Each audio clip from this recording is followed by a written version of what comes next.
ನಮಸ್ತೆ ಸ್ನೇಹಿತರೆ. ಆರೋಗ್ಯವೇ ಭಾಗ್ಯ ಅಂತ ಹೇಳ್ತೀವಿ. ಆರೋಗ್ಯವನ್ನು ಕಾಪಾಡ್ಕೋಬೇಕು ಅಂತ ಮೊದಲು ಮನಸ್ಸಿಗೆ ಬಂದಿದ್ದ ತಕ್ಷಣ ನಮ್ಮಲ್ಲಿ ಆಲೋಚನೆ ಬರುವಂಥದ್ದೇ, ನಾನು ವ್ಯಾಯಾಮ ಮಾಡಬೇಕು, ಜಿಮ್ಗೆ ಹೋಗಬೇಕು, ತೂಕ ಎತ್ತಬೇಕು, ಬಾಡಿ ಬಿಲ್ಡರ್ ಆಗಬೇಕು, ಈ ಥರ ನಾನಾ ಆಲೋಚನೆಗಳಿರ್ತವೆ. ತುಂಬ ದಪ್ಪ ಇರೋರಿಗೆ ಸಣ್ಣ ಆಗೋ ಚಿಂತೆ, ಸಣ್ಣ ಇರೋರಿಗೆ ದಪ್ಪ ಆಗೋ ಚಿಂತೆ, ಮೀಡಿಯಮ್ ಇರೋರಿಗೆ ಒಳ್ಳೆ ಮಸಲ್ಸ್ ಬೆಳೆಸ್ಬೇಕು, ಒಳ್ಳೆ ಬಾಡಿ ಬಿಲ್ಡರ್ ಆಗಬೇಕು ಅಂತ ಚಿಂತೆ. ಹೀಗೆ ಚಿಂತೆ ಇಲ್ದಿರೋ ಮನುಷ್ಯನೇ ಇಲ್ಲ. ಆರೋಗ್ಯ ಅನ್ನೋದು ತುಂಬ ಮುಖ್ಯವಾದ್ದು. ಆದರೆ ನಮ್ಮಲ್ಲಿ ಒಂದು ಭ್ರಮೆ ಇರುತ್ತೆ, ದಪ್ಪ ಇದ್ರೇ ಆರೋಗ್ಯ, ಇಲ್ಲ ಸಣ್ಣ ಇದ್ರೇ ಆರೋಗ್ಯ, ಇಲ್ಲ ಬಾಡಿ ಬಿಲ್ಡರ್ ಆದ್ರೇ ಆರೋಗ್ಯ ಅಂತ. ಆದರೆ ಆರೋಗ್ಯಕ್ಕೂ ದೇಹದಾಢ್ಯಕ್ಕೂ ಏನು ವಿಶೇಷವಾದ ಸಂಬಂಧ ಇಲ್ಲ. ನಾವು ಸ್ವಸ್ಥ ಮನಸ್ಸಿಂದ ಸಾಕಷ್ಟು ನಮ್ಮ ಕೆಲಸಗಳನ್ನು ಮಾಡಿಕೊಳ್ಳುವಷ್ಟು ಶಕ್ತಿ ನಮ್ಮಲ್ಲಿದ್ದರೆ ಅದು ನಿಜವಾದ ಆರೋಗ್ಯ. ಈಗ ವ್ಯಾಯಾಮ ಮಾಡುವವರಿಗೆ ಒಂದು ಟಿಪ್ಸನ್ನು ಹೇಳೋಕ್ಕೆ ಇಷ್ಟಪಡ್ತೀನಿ. ನೋಡಿ, ಇಲ್ಲಿ ಚಿತ್ರದಲ್ಲಿ ಕಾಣಿಸ್ತಾ ಇದೆ. ಏನಂದರೆ, ಒಬ್ಬ ವ್ಯಕ್ತಿ ಸಣ್ಣ ಡಂಬಲ್ಸನ್ನು ತಗೊಂಡು ಮಾಡ್ತಾ ಇರ್ತಾನೆ. ಇನ್ನೊಬ್ಬ ವ್ಯಕ್ತಿ ಬರ್ತಾನೆ, ಅವನು ದೊಡ್ಡ ಡಂಬಲ್ಸನ್ನು ತಗೊಂಡು ಎತ್ತುವ ಪ್ರಯತ್ನ ಮಾಡ್ತಾ ಇರ್ತಾನೆ. ಸ್ವಲ್ಪ ದಿನಗಳ ನಂತರ ಆ ವ್ಯಕ್ತಿ ಸಣ್ಣ ಡಂಬಲ್ಸ್ ತೆಗೆದುಕೊಂಡು ಮಾಡ್ತಿದ್ದಂಥ ವ್ಯಕ್ತಿ ಸ್ವಲ್ಪ ದೊಡ್ಡ ಡಂಬಲ್ಸನ್ನು ತಗೊಂಡು ವ್ಯಾಯಾಮ ಮಾಡ್ತಾ ಇರ್ತಾನೆ. ಅಷ್ಟೊತ್ತಿಗೆ ಸ್ವಲ್ಪ ಅದನ್ನು ಎತ್ತುವಷ್ಟು ಶಕ್ತಿನ ಬೆಳೆಸ್ಕೊಂಡಿರ್ತಾನೆ. ಆ ಇನ್ನೊಬ್ಬ ವ್ಯಕ್ತಿ ತಾನು ಬೇಗ ಬಾಡಿ ಬಿಲ್ಡರ್ ಆಗಬೇಕು ಅನ್ನೋ ಆಸೆಯಿಂದ ಅದೇ ರೀತಿ ದೊಡ್ಡ ಡಂಬಲ್ಸನ್ನು, ದೊಡ್ಡ ತೂಕವನ್ನು ಎತ್ತುವ ಪ್ರಯತ್ನವನ್ನೇ ಮಾಡ್ತಾ ಇರ್ತಾನೆ ನಿರಂತರವಾಗಿ. ಹಾಗೆ ಮತ್ತೆ ಇನ್ನೊಂದು ಚಿತ್ರದಲ್ಲಿ ಹೋದರೆ, ಆ ಮೊದಲನೇ ವ್ಯಕ್ತಿ ಇನ್ನೂ ಸಾಕಷ್ಟು ದೇಹದಾಢ್ಯವನ್ನು ವೃದ್ಧಿಸ್ಕೊಂಡು ಇನ್ನಷ್ಟು ದೊಡ್ಡ ಡಂಬಲ್ಸನ್ನು ಎತ್ತುವಂಥ ಶಕ್ತಿಯನ್ನು ಬೆಳೆಸ್ಕೊಂಡು ಅದರ ಮೂಲಕ ವ್ಯಾಯಾಮ ಮಾಡ್ತಾ ಇರ್ತಾನೆ. ಆದರೆ ಇನ್ನೊಬ್ಬ ವ್ಯಕ್ತಿ ತಾನು ಆ ಒಂದು ಹೆವಿ ವೆಯ್ಟನ್ನು ಎತ್ತೋದಕ್ಕೆ ಹೋಗಿ ಅಪಾಯಕ್ಕೆ ತುತ್ತಾಗಿ ಅವನ ಜೀವಕ್ಕೆ ಕುತ್ತನ್ನು ತಂದುಕೊಳ್ತಾನೆ. 4ನೇ ಚಿತ್ರ ನೋಡ್ಬೋದು ನೀವು. ಆ 4ನೇ ಚಿತ್ರದಲ್ಲಿ ಮೊದಲನೇ ವ್ಯಕ್ತಿ ತುಂಬ ಒಳ್ಳೆಯ ವ್ಯಾಯಾಮವನ್ನು ಮಾಡ್ತಾ ಇದ್ದಾನೆ.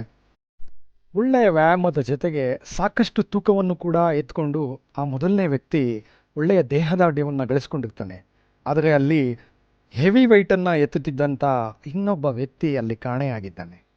ಆತ ಅಪಾಯಕ್ಕೆ ತುತ್ತಾಗಿರ್ತಾನೆ, ಒಂದು ಅನಾರೋಗ್ಯಕ್ಕೆ ತುತ್ತಾಗಿರ್ತಾನೆ, ಇಲ್ಲ ಜೀವಕ್ಕೆ ಹಾನಿ ಮಾಡಿಕೊಂಡಿರ್ತಾನೆ, ಇಲ್ಲ ಶಾಶ್ವತವಾದ ಅಂಗವೈಕಲ್ಯತೆಯನ್ನು ಕೂಡ ಪಡ್ಕೊಂಡಿರೋ ಸಾಧ್ಯತೆ ಇರುತ್ತೆ. ಇದರಲ್ಲಿ ನಾವು ಏನಪ್ಪ ತಿಳ್ಕೋಬೇಕು ಅಂದರೆ, ಹಂತ ಹಂತವಾಗಿ ಬೆಳಿಬೇಕು. ವ್ಯಾಯಾಮ ಮಾಡುವ ಮೂಲಕ ನಮ್ಮ ದೇಹದಾಢ್ಯವನ್ನು ಬೆಳೆಸೋದು ನಾವು ಸ್ಟೆಪ್ ಬೈ ಸ್ಟೆಪ್ ಬೆಳೆಸಬೇಕು. ಸುಮ್ಮನೆ ಏನೋ ತೂಕ ಎತ್ತುತ್ತೀನಿ ಅಂತ ಎತ್ತಿ ಅಪಾಯಕ್ಕೆ ತುತ್ತಾಗಬಾರ್ದು. ನಮ್ಮ ಕೈಲಿ ಎಷ್ಟು ಸಾಧ್ಯ ಆಗುತ್ತೋ ಅಷ್ಟು ತೂಕವನ್ನು ಮೊದಲು ಎತ್ತಿ ಆಮೇಲೆ ಹಂತ ಹಂತವಾಗಿ ತೂಕವನ್ನು ವೃದ್ಧಿಸ್ಕೊಂಡು ನಮ್ಮ ಸಾಮರ್ಥ್ಯವನ್ನು ಕೂಡ ವೃದ್ಧಿಸ್ಕೋಬೇಕು. ಅದರ ಜೊತೆಯಲ್ಲಿ ಸಾಕಷ್ಟು ಪೌಷ್ಟಿಕ ಆಹಾರ ಸೇವನೆ ಕೂಡ ತುಂಬ ಮುಖ್ಯ. ಜೊತೆಗೆ ನೀರನ್ನು ಸೇವಿಸುವುದು ಕೂಡ ತುಂಬ ಮುಖ್ಯ. ಹಾಗೆ ಒಳ್ಳೆಯ ವಿಶ್ರಾಂತಿ ಕೂಡ ತುಂಬ ಮುಖ್ಯ. ಆಗಷ್ಟೇ ನಾವು ಒಳ್ಳೆಯ ದೇಹದಾಢ್ಯತೆಯನ್ನು ಪಡೆಯೋದಕ್ಕೆ ಸಾಧ್ಯ ಆಗುವಂಥದ್ದು. ಹಾಗೆ ಇನ್ನೊಂದು ಮುಖ್ಯವಾದ ವಿಷಯದ ಬಗ್ಗೆ ಹೇಳಬೇಕು ಅಂದರೆ, ಹಿರಿಯರು ಒಂದು ಮಾತನ್ನು ಹೇಳ್ತಾರೆ, 1000 ಮೈಲಿಯ ಪ್ರಯಾಣ ನೀವು ಇಡುವ ಮೊದಲ ಹೆಜ್ಜೆಯಿಂದ ಅಂತ. ಅಂದರೆ ಇವಾಗ ನಂದಿ ಬೆಟ್ಟಕ್ಕೆ ಹೋಗಬೇಕು ಅಂದರೆ ನಾವಿಲ್ಲೇ ಮನೇಲೇ ಕುತ್ಕೊಂಡು ನಂದಿ ಬೆಟ್ಟಕ್ಕೆ ಹೋಗಬೇಕು ಅಂದರೆ ನಾವು ನಂದಿ ಬೆಟ್ಟಕ್ಕೆ ಹೋಗೋದಕ್ಕೆ ಸಾಧ್ಯನೇ ಇಲ್ಲ. ನಾವು ಮೊದಲು ಎದ್ದು ಒಂದು ಹೆಜ್ಜೆ ಇಟ್ಟು ಮುನ್ನಡೆದಾಗಷ್ಟೇ ನಂದಿ ಬೆಟ್ಟಕ್ಕೆ ಒಂದು ಹೆಜ್ಜೆ ಹತ್ತಿರ ಆಗ್ತೀವಿ. ಆದ್ದರಿಂದ ನೀವು ಸುಮ್ಮನೆ ಕನಸು ಕಾಣ್ಕೊಂಡು ಇಲ್ಲ ನಿರಾಶರಾಗಿ ನನ್ನ ಕೈಲಿ ಆಗಲ್ಲ ಅಂತ ಅಂದ್ಕೊಂಡ್ರೆ ಅದು ಯಾವತ್ತೂ ಸಾಧ್ಯ ಆಗಲ್ಲ. ನಮ್ಮ ಪ್ರಯತ್ನ ಏನಿದೆ ಅದು ನಾವು ಮಾಡಲೇಬೇಕಾಗುತ್ತೆ. ನಾವು ಇಡುವ ಮೊದಲ ಹೆಜ್ಜೆ 1000 ಮೈಲಿಗೆ ಕೂಡ ಅದೇ ಪ್ರಥಮ ಹೆಜ್ಜೆ ಆಗುತ್ತೆ.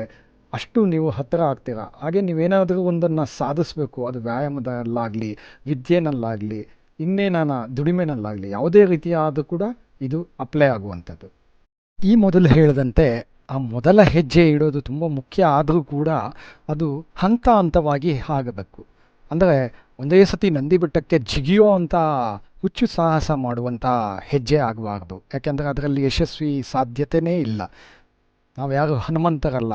ಪುರಾಣದಲ್ಲಿ ಹನುಮಂತ ಒಂದೇ ನೆಗೆತಕ್ಕೆ ಲಂಕೆಗೆ ಜಿಗಿದ ಅಂತ ನಾವು ಜಿಗಿಯೋದಕ್ಕೆ ಹೋದರೆ ಮೈಕೈ ಮುರ್ಕೊಂಡು ಇಲ್ಲೇ ಬಿದ್ದಿರ್ತೀವಿ. ಆದ್ದರಿಂದ ನಾವು ಯಾವತ್ತೂ ಕೂಡ ಹಂತ ಹಂತವಾಗಿ ಒಂದೊಂದೇ ಹೆಜ್ಜೆ ಮುಂದುವರಿಯುವಂಥ ಪ್ರಯತ್ನಗಳನ್ನು ಮಾಡಬೇಕು. ಉದಾಹರಣೆಗೆ 1 ಸೆಂಟಿಮೀಟರ್ ಏನಪ್ಪ ದೊಡ್ಡದಲ್ಲ. ಅಂದರೆ 1 ಮೀಟ್ರ್ ಆಗಬೇಕು ಅಂದರೆ 100 ಸೆಂಟಿಮೀಟರ್ಗಳು ಸೇರಿರಬೇಕು. ಹಾಗೆ 1 ಕಿಲೋಮೀಟ್ರ್ ಆಗಬೇಕು ಅಂದರೆ ಅಂತಹ 1000 ಮೀಟ್ರ್ಗಳು ಸೇರಿರಬೇಕು. 1000 ಕಿಲೋಮೀಟರ್ ಆಗಬೇಕು ಅಂದರೂ 1 ಕಿಲೋಮೀಟರ್ನ 1000 ಕಿಲೋಮೀಟರ್ಗಳು ಸೇರಿದಾಗಷ್ಟೇ 1000 ಕಿಲೋಮೀಟ್ರ್ ಆಗೋದು.